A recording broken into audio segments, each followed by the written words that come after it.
Moving on, National Assembly's Implementation Committee has accused the National Environment Management Authority of engaging in an unholy alliance with the London Distillers Limited in a matter that is before the committee pitting the Distiller and Erdemann Property Limited.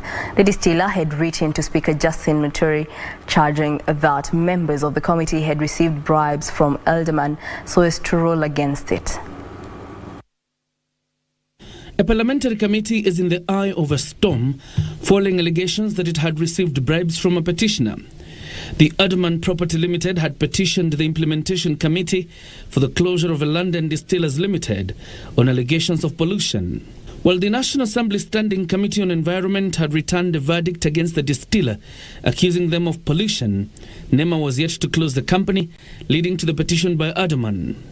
2 weeks ago, the distiller wrote to Speaker Justin Muturi, accusing some members of a Moitalel Olekenta-led committee of taking bribes from the real estate developer.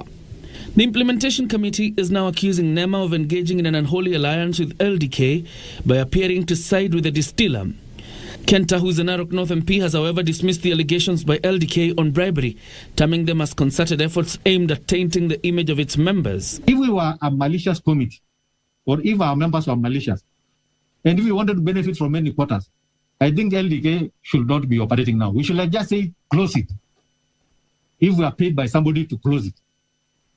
Why is it taken 60 months then to pay back for whoever is given us, whatever the houses they've given us? According to Kenta, the Powers and Privileges Committee chaired by Speaker Justin Muturi is investigating the bribery allegations by LDK, insisting that their work is above board. We visited LDK and we spoke to the workers there, and they begged us, don't close the factory because we will suffer.